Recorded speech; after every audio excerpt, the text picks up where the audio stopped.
আসসালামু আলাইকুম। আবারও সবাইকে প্রীতি ও শুভেচ্ছা। আশা করি আপনারা ভালো আছেন। আলহামদুলিল্লাহ আমিও ভালো আছি। আজ আমরা যাচ্ছি বেকারসফিল্ড ওয়েব লেকে। সেই ওয়েব লেকে গিয়ে সেখানে আমরা ফিশিং করব, কিছু রান্নাবাড়া করে খাওয়া-দাওয়া করব এবং সারাদিন সেইখানে আমরা পিকনিকের মতো করে করব। অনেকে অনেক সময় আমাদের সাথে গিয়েছে। এবার শুধু আমরা হাসব্যান্ড ওয়াইফ যাচ্ছি। কারণ সবাই খুব বিজি। এই দেশে কাজ ছাড়া কেউ খেতে পারে না। সবারই কম বেশি তার জব, বিজনেস যে যেটা করে সেটা করতে হয়। আজকে উইকেন্ড, তারপরেও দেখা যায় আমরা হাসব্যান্ড ওয়াইফ সময় করে নিয়েছি এবং আমরাই যাচ্ছি। এই ক্যালিফোর্নিয়া লস এঞ্জেলসে আজকে গত 2 বছর যাবৎ খুব বৃষ্টি হচ্ছে। এই বৃষ্টির কারণে পাহাড়গুলো খুব সবুজে ঘেরা। আমি যেতে যেতে সেই পাহাড়গুলো দেখছি সবুজে ঘেরা, মনে হচ্ছে সবুজের এক কার্পেট বিছানো হয়েছে সেই পাহাড়গুলোতে। সেইগুলোই আপনাদের সাথে শেয়ার করছি। যেতে যেতে অনেকটা সময় আমি ভিডিও করেছি, সব ভিডিও দিলে ভিডিওটা লঙ্গার হয়ে যাবে, যার কারণে আমি কিছু কিছু ভিউ আপনাদের সাথে শেয়ার করছি। আসলে খুব ভালো লাগছিল। আকাশটা মেঘে ঢাকা, আকাশে মেঘের ঘনঘটা, তার উপরে আমরা সেই ফ্রিওয়ের উপর দিয়ে যখন যাচ্ছি, আমার কাছে আসলে ক্যামেরাতে কেমন আসে ঠিক এত ভালো আসে না। আমার সেই 2 চোখে যে দেখেছি সেই ভিউগুলো আমার কাছে খুব ভালো লেগেছে, ওইগুলোই শেয়ার করছি। আর সেই বেকারসফিল্ডে যেতে আমাদের প্রায় সময় লেগেছিল 2.5 ঘন্টা। তাহলে আমার সাথেই থাকুন এবং দেখতে থাকুন।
সেই বেকারসফিল্ডে যেতে যেতে, ওয়েব লেকে যেতে যেতে দেখলাম সবুজের সমারোহ।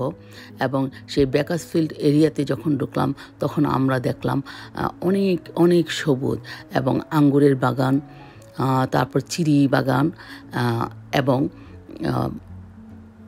গরুর খামার। সেই গরুর খামারের টিনের চালগুলো দূর থেকে যখন দেখছিলাম চিকচিক করছিল। এই গরুর খামারের পরেই বেকারসফিল্ডে গরুদের খাবারও এখানে এই ফিল্ডে তৈরি করা হয়েছে।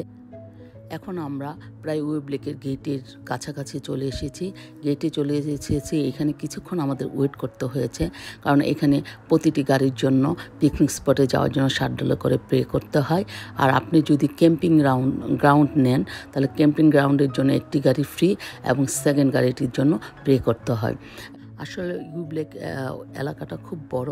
এখানে ক্যাম্প গ্রাউন্ডগুলো পার হয়ে আমরা যাচ্ছি পিকনিক স্পটের দিকে, এবং সেইখানে পিকনিক স্পটে গিয়ে আমাদের গাড়ি যেখানে আমরা পার্ক করার জায়গা সেখানে পার্ক করেছি, এবং পার্ক করার পরে আমরা সেই জায়গা থেকে আমাদের প্রয়োজনীয় জিনিসপত্র আমরা ভিতরের দিকে নিয়ে যাচ্ছি, যেখানে বসে আমরা সারাটা দিন কাটাবো, ফিশিং করব সেই জায়গায়। এবং ওয়েদারটা আজকে খুব সুন্দর। বাহিরে উইন্ডি ছিল, রৌদ্রোজ্জ্বল দিন, তার উপরে একটু ঠান্ডা ঠান্ডা লাগছিল আমাদের, যেহেতু বাতাস বেশি সারাক্ষণে আমাদের গায়ে জ্যাকেট পরা ছিল। ওয়েদারটা আমরা খুব উপভোগ করেছি। আমার হাজবেন্ড এখন রেডি হচ্ছে তার ফিশিংয়ের জন্য, আর আমি এদিক দিয়ে আমার যে রান্নাবান্নার জিনিসপত্র সেইগুলো রেডি করে রেখেছি রান্না চড়ানোর জন্য। এত সুন্দর ওয়েদার, মনে হচ্ছে কোনো কিছু না করে শুধু বসে বসে সেই ভিউগুলি দেখি। তারপর যেহেতু খেতে হবে, অনেকটা পথ এসেছি, আমাদের খিদে লেগেছে, যেহেতু আমাদের খাবার সব কিছু আমরা মোটামুটি রেডি করে নিয়ে এসেছি, জাস্ট এখানে আমরা স্টোভে রান্না করব। অলরেডি ফিশিংয়ের জন্য সেই খাবার দিয়ে ছিপ ফেলা হয়ে গেছে। এখন আমি একটি হাঁড়ি চুলাতে বসিয়ে দিয়েছি এবং কিছু সরিষার তেল দিয়ে দিচ্ছি। এই তেল দিয়ে আজকে আমি রান্না করব। আর বাসা থেকে আমি পেঁয়াজ আর কাঁচামরিচ কেটে নিয়ে এসেছিলাম, সেই পেঁয়াজ কাঁচামরিচগুলো দিয়ে একটু ভাজা ভাজা করে নিচ্ছি।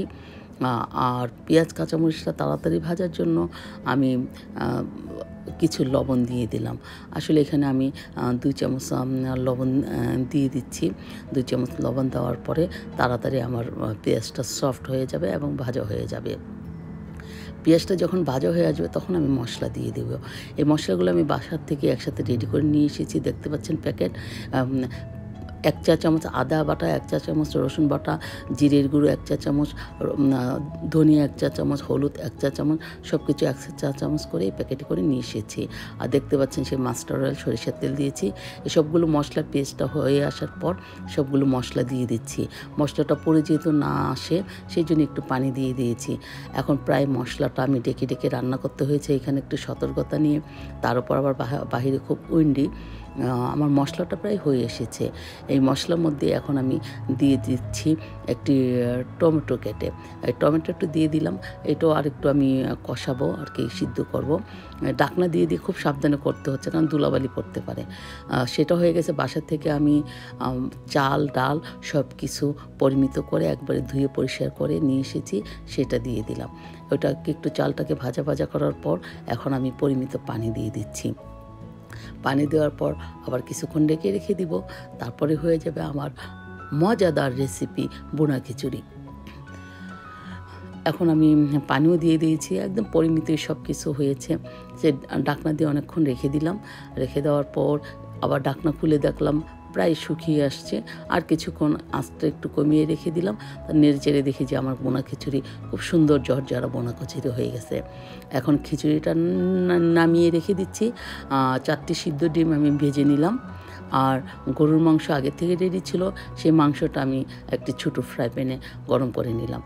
এখন আমাদের খাবার পালা। আবার আমি এই ফাঁকে আমার খিচুড়ি হতে হতে একটু সালাদ তৈরি করে নিয়েছি। সালাদটা দেখতে পাচ্ছেন।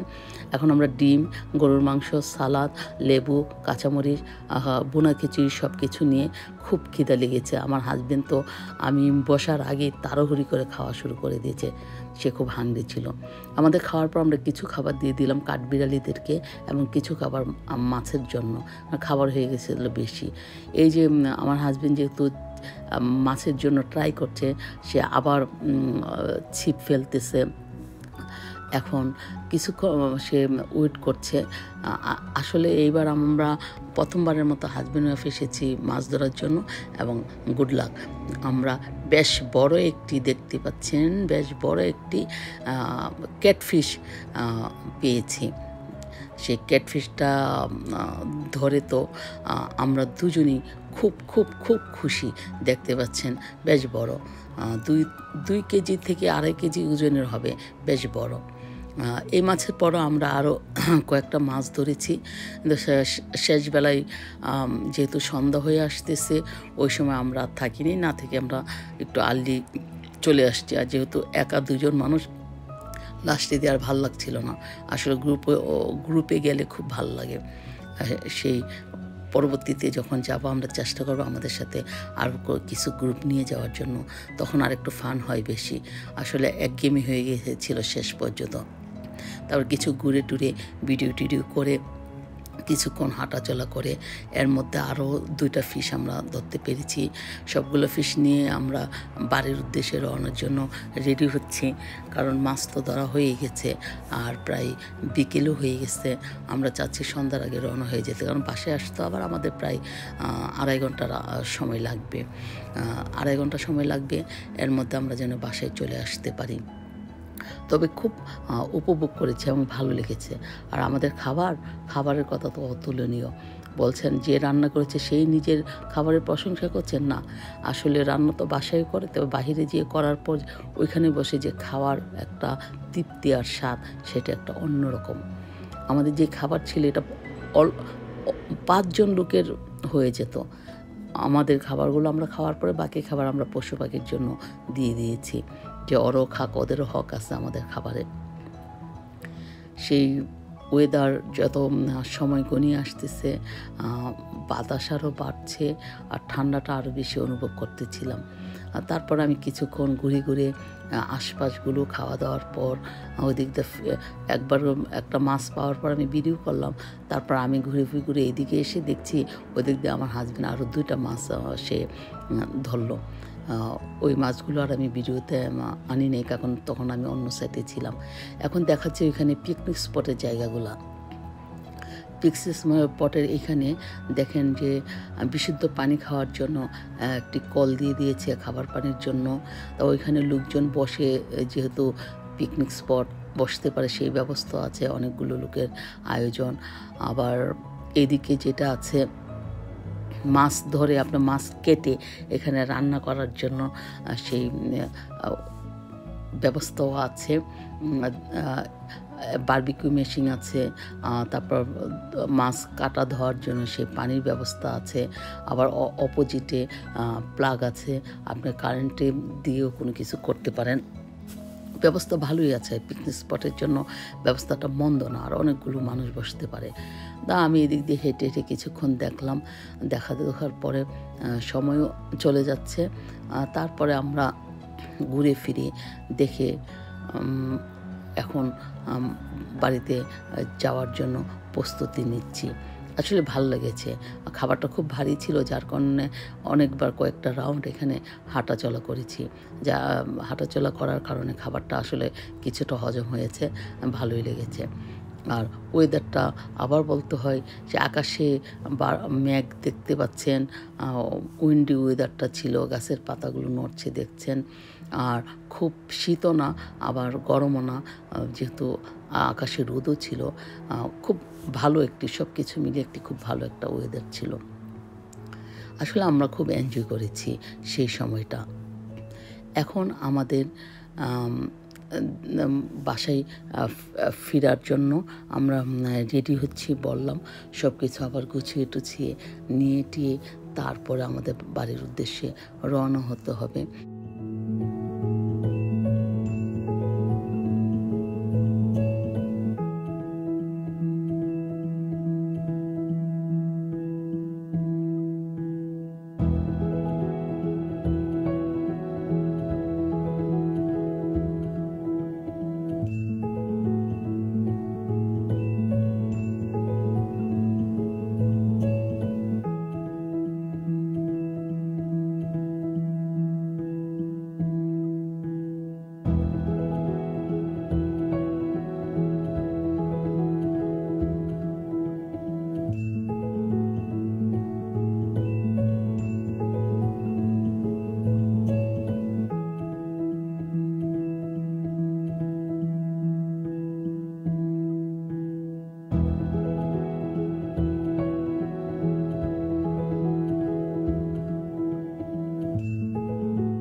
আমরা খুব সুন্দর একটি সময় আজ পার করেছি। ওয়েব লেককে গুড বাই। সন্ধ্যাও লেগে এসেছে, এখন আমরা বাসার উদ্দেশ্যে রওনা হয়ে গিয়েছি। খুব ভালো এবং আনন্দময় একটি দিন গিয়েছে। আপনাদেরকে আবারও প্রীতি ও শুভেচ্ছা। আশা করি আপনারা ভালো থাকবেন আর আমার সঙ্গে থাকবেন। আসসালামু আলাইকুম, আল্লাহ হাফেজ।